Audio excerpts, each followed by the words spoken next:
Assalamualaikum warahmatullahi wabarakatuh. Perkenalkan, kami di sini dari kelompok 1 ingin mempresentasikan hasil kerja kelompok kami yang bertema modifikasi dalam metode equity.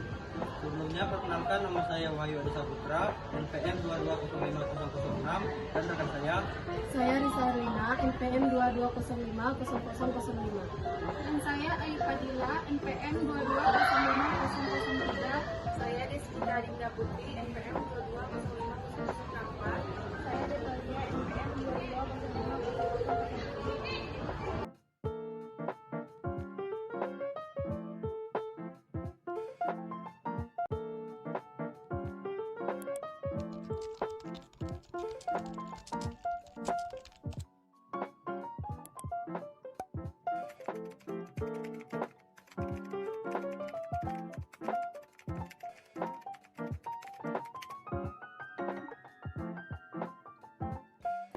Baiklah, ini adalah pendahuluan. Di pendahuluan ini ada latar belakang masalah dan rumusan masalah.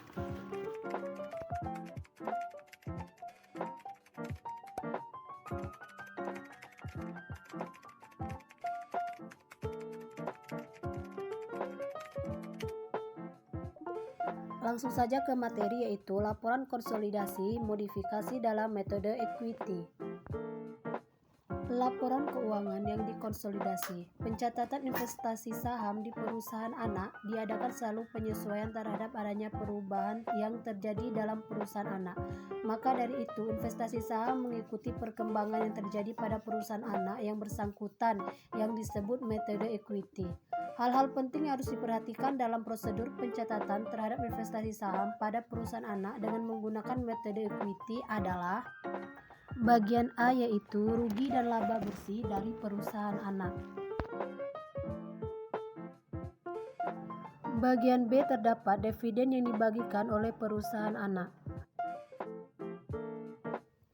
Di sini terdapat modifikasi metode equity, di mana perusahaan induk mencatat dan mengakui bagian atas laba atau rugi perusahaan anak yang ditampung dalam rekening investasi saham, dan mengakui pembagian dividen dari perusahaan anak sebagai realisasi dari pencapaian dari sebagian investasi atau penanaman modal pada perusahaan anak disebut dengan metode yang konvensional.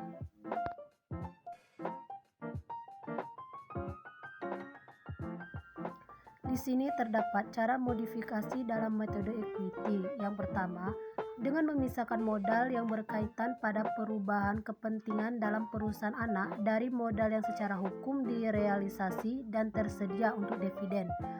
Yang selanjutnya yaitu membutuhkan penggunaan perkiraan tersendiri untuk membedakan laba yang direalisasi dan yang tidak direalisasi dari investasi dalam perusahaan anak.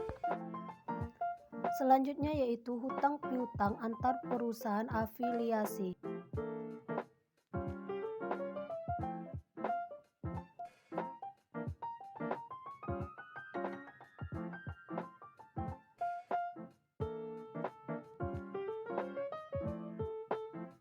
Di sini terdapat penyusunan neraca konsolidasi terdiri dari laporan neraca konsolidasi, definisi umum, tujuan laporan keuangan konsolidasi, manfaat laporan keuangan konsolidasi.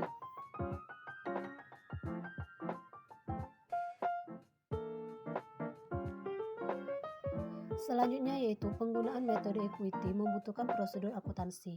Yang pertama yaitu laba bersih atau rugi bersih perusahaan anak. Yang kedua, dividen perusahaan anak. Yang ketiga, selisih antara harga pokok investasi dan nilai buku. Yang terakhir yaitu laba rugi antar perusahaan. Dan yang terakhir yaitu contoh dari metode equity. Dan ini adalah kesimpulan dari modifikasi dalam metode equity.